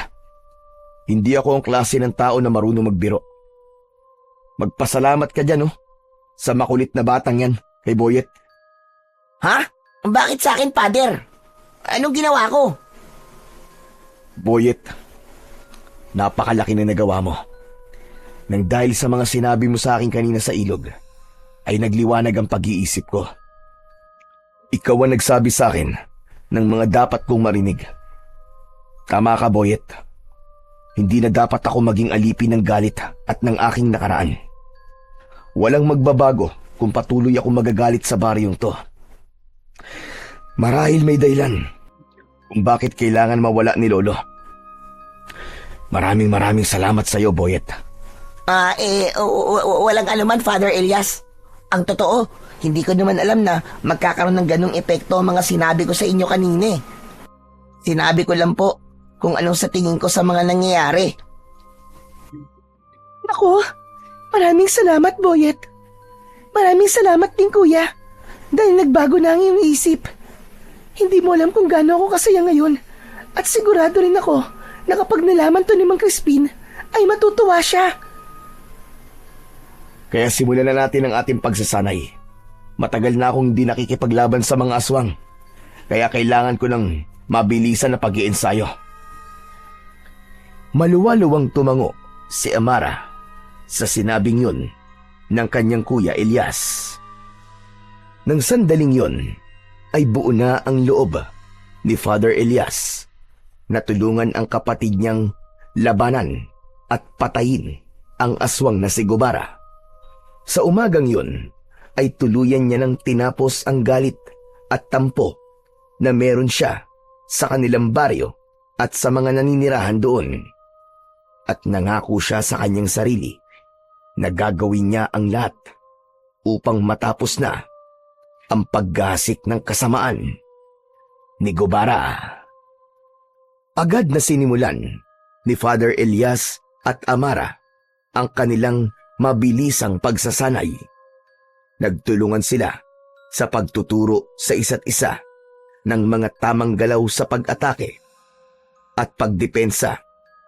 Hindi pa rin makapaniwala si Father Elias na darating ang panahon na yon dahil hindi niya nakita na magiging isang manunugis din ang kanyang kapatid na si Amara. Habang nagsasanay ay manghang-mangha silang pinapanood ng batang si Boyet. Para itong nanonood ng isang pelikulang aksyon dahil hindi nawala ang panlalaki ng mga mata nito habang nakanganga. At sa gitna ng kanilang pagsasanay ay biglang dumating si Mang Crispin. Sandaling huminto ang magkapatid sa kanilang pag-iensayo pagdating ng matandang albularyo. Sandali nga. Hindi ba ako nananaginip lang? Totoo ba talaga itong nakikita ko? Nagsasanay ka sa pakikipaglaban, Elias? Opo, alam ko na matutuwa kayo sa sasabihin ko. Mang Crispin, handa na po akong tulungan si Amara sa pagpaslang kay Gubara. Diyos ko po! Salamat, Panginoon ko! Dahil nagbago na ang isip mo. Napakasaya ko talaga. Sigurado ko na kung nasaan man ang iyong tatay at lolo, ay napakasaya rin nila sa desisyon mo na yan. Kaya nga po. Pero, mas masaya po sana kung nandito sila. Sigurado ko na walang magiging laban si Gubara kung apat kaming haharap sa kanya. Wala man sila rito, hindi man natin sila kasama ng pisikal, ay sigurado ko na palaging nasa tabi natin sila tatay at lolo. Nararamdaman kong ginagabayan nila tayo. Nakakagaan sa pakiramdam na pagmasdan ang inyong pagsasanay na magkapatid. Pero nandito ko, Elias. Dahil may importante akong kailangan sabihin sa inyo. Ano ho yun, Mang Crispin? Alam ko na kung paano bumalik ang kaluluwa ni Gubara. Yun ay dahil sa isang ritual na ginawa ng konsido. Nagtungo kasi ako sa libingan ni Gubara at may nakita ko roong mga kagamitan sa ritual. Alam ko na mga gamit na yon ay para sa pagtawag sa isang kaluluwa. At yun ang dahilan kung bakit mula sa impyerno na pinanggalingan nito ay nakawala ang espiritu ni Gubara. Ngunit, bakit po siya sumapi sa katawan ni Aling Celia? Ano ang dahilan? Yan ang hindi ko pa alam. Pero huwag kayo mag-alala. Dahil may ritual ako para maibalik ng tuluyan ang kaluluwa ni Gubara sa kung saan siya nararapat. Kapag nagawa ko ang ritual na yon, ay hindi na siya kailanman makakaalis sa lugar kung saan siya nararapat. Kung ganun, ay gawin niyo na po, Mang Crispin, sa lalong madaling panahon. Kung meron kaming maitutulong sa inyo, sabihin niyo lang po kagad sa amin. Malaki ang maitutulong niyo sa akin ni Amara Elias. Kailangan kasi na mamatay ang katawang ginagamit ni Gubara at kapag nangyari yon, ay saka ko lamang magagawa ang ritual na sinasabi ko. Huwag ka mag-alala, Mang Crispin. Magtutulungan kami ni Amara. Gagawin namin ang lahat upang talunin at patayin si Gubara. Pero si Kapitan Ramil, hindi ba niya kami tutulungan? Siguro ay mas makabubuti kung kakausapin ko siya. Naniniwala ako na kung mas marami kami makikipaglaban, ay mas malaki ang tsansang manalo kami. Hindi ko alam kung kaya ba niya kayong tulungan pagdating sa bagay na yan. Alam ko na labis ang kalungkutan ni Kapitan Ramil sa sandaling ito dahil nga ginamit ni Gubara ang katawan ng kanyang asawa. Lalo na't bago pasukin ni Gubara ang katawan ni Celia, ay meron itong malubhang sakit. Ngunit naniniwala ako na magtatagumpay kayo kahit dalawa lamang kayo ni Amara. Ipagdadasal ko rin na sana sa pagkakataong ito ay maibalik na natin ang kapayapaan sa baryong ito. Nang sandaling yon, ay buo na ang desisyon ni Father Elias na tapusin na ang takot ng mga tao sa baryo nila, bunga ng paggasik ng lagim ni Gubara. Ipinangako niya sa kanyang sarili at sa Panginoon na hindi siya aalis doon hanggat hindi nila napapatay ni Amara ang aswang. Kinagabihan ng araw ding yun, nasa labas ng bahay sina Father Elias at Amara. Hawak nila ang kanika nilang mga sandata. Si Boyet naman ay natutulog na. Nagbabantay ang magkapatid sa posibleng pag-atake ni Gubara. Alam mo, kuya, hindi pa rin talaga ako makapaniwala na makakasama kita sa pakikipaglaban sa aswang. Nang sabihin mo kasi na wala ka rito para labanan si Gubara, ay hindi ko na inisip na tutulungan mo ko. Kaya talagang napakasaya ko. Marami ako napagtanto sa sinabi sa akin ni Boyet, Amara. Isa na roon ang hindi kita pwedeng pabayaan na mag-isang lumaban. Magkapatid tayo, kaya dapat lang na magtulungan tayo sa lahat ng bagay. Lalo na sa ganitong pagkakataon. Napakasaya ko talaga, kuya. Nararamdaman ko na sa sandaling makaharap natin si Gubara, ayun na ang magiging katapusan niya. Naputol ang pag-uusap ng dalawang magkapatid nang matigilan si Amara. Hinawakan nito ang agimat na nakasabit sa leeg nito at saka ito tumingin kay Father Elias. Ano, Amara? Nararamdaman mo ba? Nandito na naman ba si Gubara? Oo, kuya. Nararamdaman ko siya. Tara na. Hanapin na natin siya. Tapusin na natin ngayon ang paggasik niya ng lagim. Magkasamang tumakbo sina Father Elias at Amara upang hanapin ang kinaroroonan ni Gubara. Hanggang sa narinig nila ang sigawan ng mga tao sa dulong bahagi ng kanilang baryo.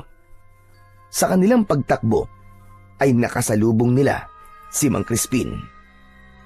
Diyos ko, mabuti na lamang at nakita ko kayo magkapatid. Sumasalakay na naman si Gubara. Daroon siya, malapit sa ilog. Sige o, pupunta na po kami ron. Gawin niyo ang dapat niyong gawin. Sa sandaling mapatay niyo si Gubara, ay agad kong isasagawa ang ritual. Ipagdadasal ko ang inyong tagumpay. Sige o, kami na pong bahala kay Gubara. Pagkatapos nun, nagpatuloy ang magkapatid sa pagtakbo hanggang sa nakita na nila ang kinaroroonan ng aswang na si Gubara. Magkatabing tumayo sina Father Elias at Amara habang nakatingin sila sa aswang na inaatake ang mga tao. Gubara! Kami ang harapin mo! At huwag ang mga walang kalaban-laban! Humanda ka ngayon, Gubara. Dalawa na kami makakalaban mo. Kaya ito na ang magiging katapusan mo! Galit na tumingin ang aswang na bangkilan kina Father Elias at Amara. Malakas siyang umangil at saka yun sumugod sa kanila. Sa bilis ng galaw ni Gubara ay muntik na nitong makalmot sa muka si Father Elias. Hinarap naman ni Amara si Gubara at malakas nitong itinulak palayo ang aswang. Napasadsad ito ng bagya sa lupa. Naging mabilis ang kanilang sagupaan. Sa tuwing lumilipad si Gubara, ay bigla itong sumusugod ng napakabilis, pabulusok. Agad naman itong sinasalubong ni Father Elias ng pag-atake gamit ang kanyang patalim mula sa sandata niyang krusipiyo. Ngunit sa isang pagkakataon ay nagawang hampasin ni Gubara si Father Elias gamit ang malalapad nitong pakpak. Natumba si Father Elias ng pasadsad sa lupa. Akmang susunggaban siya ni Gubara, ngunit naging maagap si Amara. Buong lakas na tinaga ni Amara ang isang pakpak ni Gubara. Napasigaw sa sakit ang aswang. Muling tumayo si Elias at inundayan niya ng saksak sa tiyan si Gubara. Matapos masugatan ni na Father Elias at Amara ang aswang na si Gubara, ay napansin nila ang unti-unti nitong panghihina. Sinamantala nila yon at kahit lumalaban pa rin si Gubara, ay hindi sila pinanghinaan ng loob. Para na silang isang tao lang kung gumalaw at umatake. Naging sunod-sunod na ang sugat na nakukuha ni Gubara mula sa kanila. Hanggang sa tuluyan ng bumagsak si Gubara sa lupa. Punong-puno na ito ng sugat at naliligo na ito sa sarili nitong dugo. Hindi na rin ito makalipad dahil wasak na ang mga pakpak nito. Nilapitan na magkapatid si Gubara at tinignan nila ito ng walang awa. Sa wakas, pumagsak ka na ring demonyo ka. Tapos na ang mga gabing natatakot ang mga tao sa'yo. Ikaw nang tumapos sa kanya, Amara. Ikaw ang nagsimula sa pakikipaglaban kay Gubara. Kaya nararapat lamang na ikaw ang tumapos sa kanya. Eto, gamitin mo ang aking krusipiyo. Inabot ni Father Elias ang kanyang patalim kay Amara na agad naman itong tinanggap. Matapang itong tumango at mas lumapit pa ito kay Gubara upang tapusin na ang buhay nito. Ngunit nang akmang papatay na ni Amara si Gubara, ay isang hindi inaasahang tao ang biglang dumating. Walang iba, kundi si Kapitan Ramil. Mas lalo silang nagtaka nang yakapin nito si Gubara na para bang pinoprotektahan nito yon. Luhaan si Kapitan Ramil at tila wala ito sa sariling katinuan. Kapitan Ramil, lumayo dyan? Anong ginagawa nyo? Kapitan Ramil, hindi nyo dapat nilalapitan si Gubara. Umalis kayo dyan! Hindi. Hindi ako papayag na patayin niyo ang aking asawa. Hindi ako makakapayag. Maawa kayo sa kanya. Kapitan Ramil, hindi na siya ang asawa mo. Ginagamit na lamang ng kung sinong espiritu ang katawan niya. Kaya layuan mo siya. Manahimik ka, Elias. Si Celia pa rin ito. Maniwala kayo sa akin. Ako may kagagawan kung bakit nakawala ang kaluluwa ni Gubara. Patawarin niyo ako. Ako ang gumawa ng ritual na itinuro sa akin ng isang magkukulam. Wala na akong magagawa eh. Ginawa ko yun dahil ang gabing yun ay namatay na ang aking asawa. Gusto ko pa sana siyang makasama at naniniwala ako na kung ang kaluluwa na gaya ni Gubara na malakas ang sasanib sa katawan ni Celia ay masahaba pa ang buhay niya. Magkakasama pa kami na matagal. Kaya nakikiusap ako sa inyo. Huwag niyong papatayin ang aking asawa. Ikaw palang dahilan, Kapitan Ramil, kung bakit nangyari lahat ng ito. Pero kailangan mo maunawaan na patay na ang asawa mo. Si Gubara na ang nasa katawan ni Aling Celia ngayon, Kapitan. Tanggapin mo na wala na ang asawa mo si Aling Celia. Masakit, Kapitan, pero kailangan mong tanggapin. Huwag kang maging makasarili at hayaan mo na patay na namin ang Gubara na yan. Hindi ako papayag. Kung papatayin niyo siya, ay unahin niyo na akong patayin. Patayin niyo ako! Ayoko makita ang kamatayan ng aking asawa sa pangalawang pagkakataon. Hindi ko kaya! Hindi ko kaya! Ngunit laking gulat nilang lahat nang biglang sinakmal ni Gubara sa leeg si Kapitan Ramil. Bumulwak ang dugo nito. Nangisay si Kapitan Ramil habang mabilis na inuubos ni Gubara ang dugo nito. Sa maikling minuto ay halos naging tuyot na ang katawan ng kapitan. Nagmistula itong bulok na kahoy. Nabahala si Father Elias nang mapansin niya na unti-unting gumagaling ang mga sugat ni Gubara. Alam niya na yun ay dahil sa dugong iniinom nito mula kay Kapitan Ramil. Amara! Sige na! Tapusin mo na si Gubara! Ngayon na!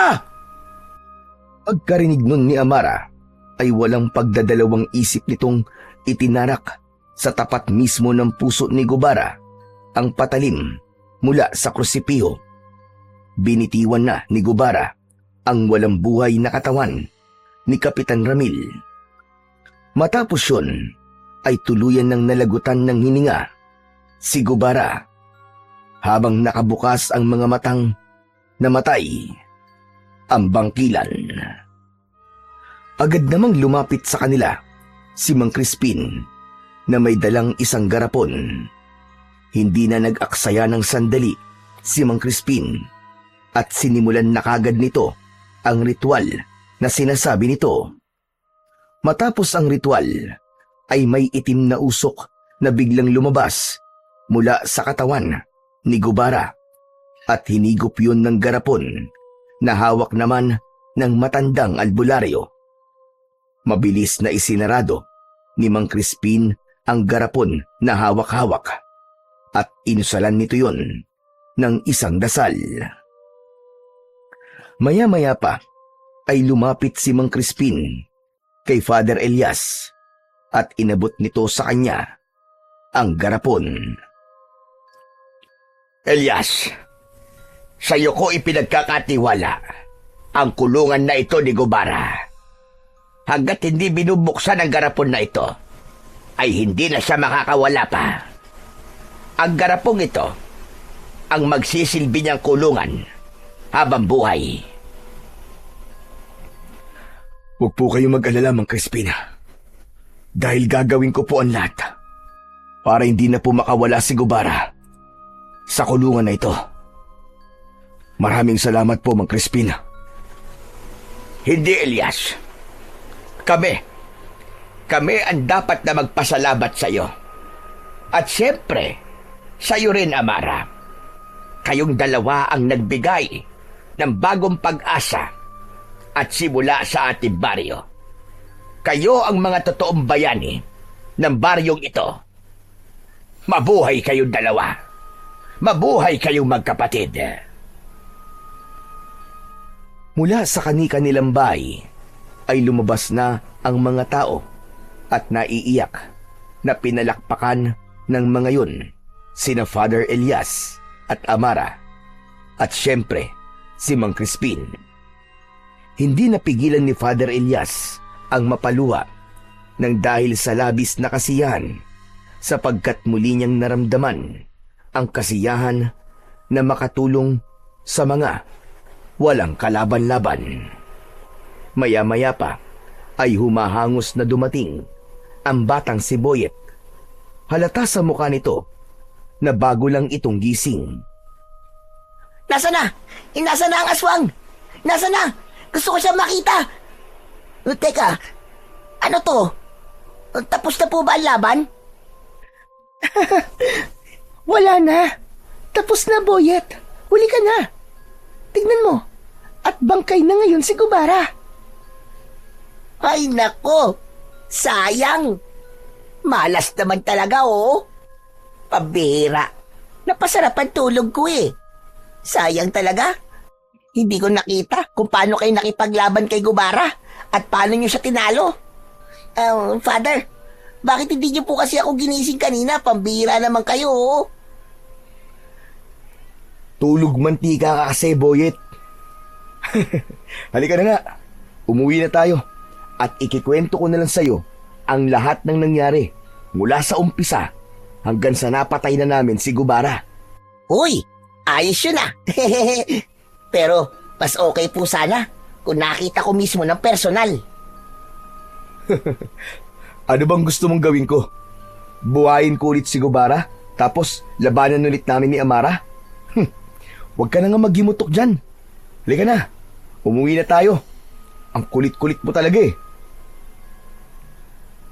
Natatawang ginulo ni Father Elias ang buhok ng naiinis na si Boyet. Wala nang nagawa ang binatilyo kundi ang sumama sa kanila pauwi sa kanilang bahay. Makalipas ang ilang araw ay dumating na ang araw ng pag-alis ni na Father Elias at Boyet. Inihatid silang dalawa ni Amara sa istasyon ng bus. Ano, kuya? Hindi na ba talaga magbabago ang isip mo? Hindi ka ba talaga pwedeng manatili na kahit ilang araw pa? Sige na. Sa susunod na araw ng selebrasyon ng mga tao sa ating baryo dahil sa pagkawala ni Gubara. Amara, gustuin ko man na manatili pa ng ilang araw dito. Pero hindi na maaari, Amare. Dahil 1 linggo lamang ang bakasyon ko mula sa simbahan. May mga obligasyon ako na kailangan kong gawin. Ganun ba, kuya? Sayang naman. Pero kuya, salamat ah. Kasi hindi mo na ako pinilit na sumama sa'yo. Amara, nauunawaan ko na ikaw ay nararapat sa ating baryo. Ipinakita mo na kaya mong lumaban. Pero huwag ka mag-alala. Sa sandaling kailanganin niyo ulit ang tulong ko bilang isang manunugis, ay hindi ko na kayo pahihirapan na kumbinsihin ako na makipaglaban ulit sa mga aswang. Wala man ako sa ating baryo, Amara. Asahan niyo na ang puso ko ay nasa lugar na yon. Nang marinig na ni na Father Elias ang pagsigaw ng konduktor na aalis na ang bus, ay mabilis na nagyakap sina Father Elias at Amara. Sumakay na sila ni Boyet sa loob ng bus at nang umandar na yon, ay sumilip siya sa bintana at kumaway sa kanyang nakababatang kapatid. Ligtas na nakabalik sina Father Elias at Boyet sa baryo kung saan nagsisilbi si Father Elias bilang isang pari. Muli siyang naglingkod sa mga tao roon at nagpakalat ng magagandang salita ng ating Panginoon. Sa kabila ng kanyang tungkulin, hindi niya nakalimutan ang kanyang kapatid na si Amara. Paminsan-minsan ay dinadalaw niya ito at tuluyan niya na itong hinayaan na maging isang manunugis. Inanggap na ni Father Elias na si Amara ay nakalaan upang ipagtanggol ang kanilang bayan laban sa mga nilalang ng dilim, lalong-lalo na sa mga aswang. Itinago ni Father Elias ang garapon kung saan nakakulong ang kaluluwa ni Gubara upang hindi na muling makawala ang halimaw na minsang nagdulot ng lagim sa kanilang mga buhay. Sa kanyang pagbabalik bilang pari ay natutunan niya ang kahalagahan ng pagpapatawad. Natutunan niyang ang galit na kanyang pinasan sa napakahabang panahon laban sa mga taong minsang nagkulang sa kanila ay hindi na dapat niya dalhin, sapagkat sa pagpapatawad nagmumula ang tunay na kapayapaan. Alam niya na hindi lamang ang laban sa aswang ang napagtagumpayan niya, kundi maging sa pagbitiw sa bigat ng kanyang nakaraan.